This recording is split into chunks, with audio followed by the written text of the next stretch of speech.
আসসালামু আলাইকুম ভিউয়ার্স, আপনারা সবাই কেমন আছেন? আজ আমি আপনাদের সাথে একটি নতুন ধরনের ডেজার্ট শেয়ার করতে যাচ্ছি। টাইটেল দেখে আপনারা অবশ্য বুঝেই গেছেন আমি আসলে দুধ কদু রান্না করতে যাচ্ছি। তো এখানে আমি একটা মাঝারি সাইজের লাউ নিয়ে নিয়েছি। এই লাউটা আমার পুরোটা লাগবে না, আমি এখান থেকে কিছুটা নিব আর কিছুটা রেখে দিব। আপনারা সবসময় চেষ্টা করবেন লাউটা একবারে কুচি দেখে নেওয়ার জন্য। তো এখানে আমি বটি, একটা গ্রেটার ও একটা পিলার মেশিন নিয়ে নিয়েছি। সব একসাথে রেডি করে নিলে আসলে কাজের জন্য সুবিধা হয়। তো এই তো লাউগুলা ছিলে নিয়ে আসছি। আপনারা সবসময় চেষ্টা করবেন লাউয়ের যেন সবুজ অংশটা না থাকে, সাদা অংশটা বের করে ছেলার জন্য। আর গ্রেটার মেশিনের এই ছোটোটা দিয়ে গ্রেট করে নেবেন।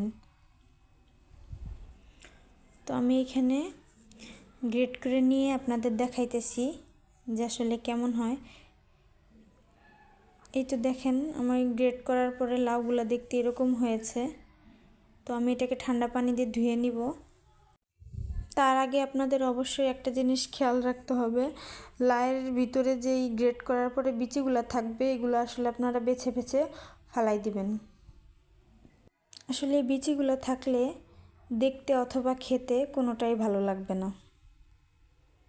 আমি চুলায় আগে থেকেই একটা পাতিলে পানি গরম দিয়ে রাখছিলাম। তো এই তো পানি বলক এসে পড়ছে। আমি এখানে গ্রেট করা লাউগুলো এখন দিয়ে দিব। আপনাদের খেয়াল রাখতে হবে লাউগুলো যেন বেশি সিদ্ধ না হয়। এখানে আমি লাউগুলো হাফ বয়েল করে নিব, এতে লাউয়ের কষগুলো বের হয়ে যাবে। এখন আমি নাড়াচাড়া করে বলক আসা পর্যন্ত অপেক্ষা করব।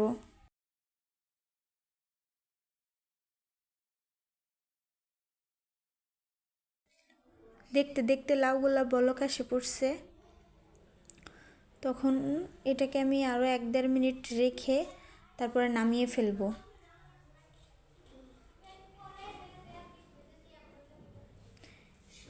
এখানে আমি একটা ঝুড়ির ভিতরে একটা সাদা কাপড়ে লাউগুলা রাখছি।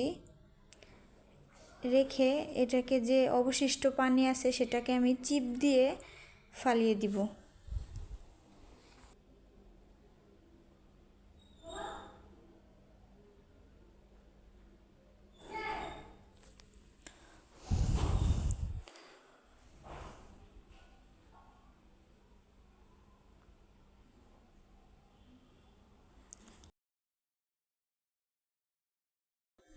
পানিটা চিপে ফালাই দেওয়ার পরে আমি এটাকে হাত দিয়ে ছাড়িয়ে নিব।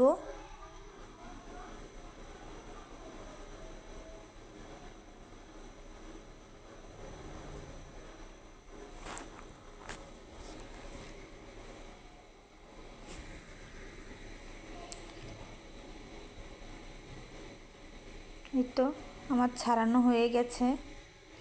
এখানে আমি একটা বাটিতে আগে থেকেই পোলাও চাল ভিজিয়ে রাখছিলাম। তো এটাকে আমি গুঁড়া করে নিব। চুলায় একটা পাতিলে আমি দুধ বসিয়ে দিছিলাম। তো দুধটা এখন বলক আসে পড়ছে।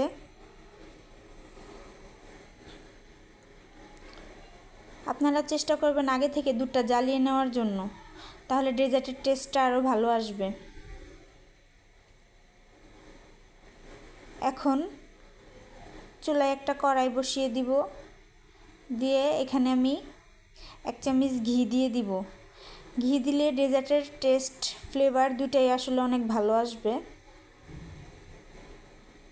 যদি আপনাদের কাছে ঘিটা না থাকে তাহলে আপনারা এটাকে অ্যাভয়েড করতে পারেন। এখানে আমি দারচিনি এলাচ দিয়ে দিব, ঘির ভিতরে হালকা ভেজে নিব। তারপর সিদ্ধ করে রাখা লাউগুলাও দিয়ে দিব। লাউগুলো দেওয়ার এই পর্যায়ে চুলার আঁচ মিডিয়ামে রেখে 3-4 মিনিটের মতো ভেজে নেবেন।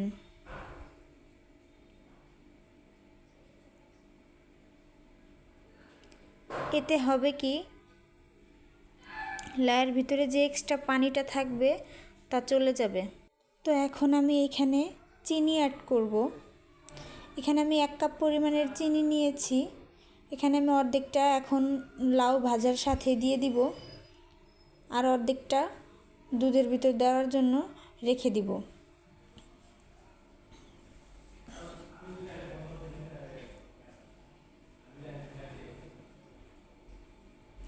চিনিটা দেওয়ার কিছুক্ষণ পরে দেখা যাবে যে চিনিটার পানি ছেড়ে দিয়েছে।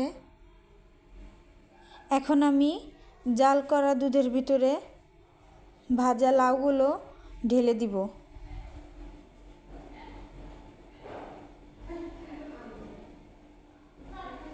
লাউগুলো দেওয়া হয়ে গেলে চুলার আঁচটা এখন বাড়িয়ে দিয়ে কিছুক্ষণ নাড়াচাড়া করব, যেন দুধের সাথে লাউগুলো মিশে যায়।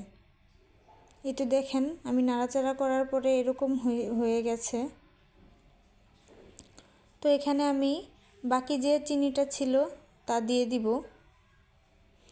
আপনারা আপনাদের স্বাদ মতো চিনিটা দেওয়ার চেষ্টা করবেন। এখানে আমি পোলাওর চাউলটা পাটায় বেটে নিয়েছিলাম। আপনাদের যদি ব্লেন্ডার থাকে তো আপনারা ব্লেন্ডারও ব্লেন্ড করে নিতে পারেন। চাউলের গুঁড়ি দেওয়ার 5 মিনিট পরেই দেখবেন দুধটা ঘন হয়ে আসছে এরকম। এখন আমি এখানে কিছু কাঠবাদাম ও কিশমিশ অ্যাড করব। অ্যাড করে কিছুক্ষণ নাড়াচাড়া করে আমি চুলাটা বন্ধ করে দিব। তো এই তো আমার ডেজার্টটা রেডি হয়ে গেছে। তো চলেন আপনাদেরকে পরিবেশন করে দেখাই। আমি একটা বোলে ঢেলে নিয়েছি। অনেক দিন পরে আজকে এই দুধ কদুটা রান্না হয়েছে। ছোটোবেলায় দাদি রান্না করে খাওয়াইতো। তো যাই হোক, আপনারাও বাড়িতে ট্রাই করবেন আর আমাকে অবশ্যই কমেন্ট করে জানাবেন যে আসলে কেমন হয়েছে। এটা ফ্রিজে রেখে ঠান্ডা করে খাইতে আসলে খুবই মজা। যদি ভিডিওটি ভালো লাগে তাহলে একটা লাইক দিবেন আর চ্যানেলটি সাবস্ক্রাইব করে বেল আইকন বাজিয়ে পাশে থাকবেন। ধন্যবাদ।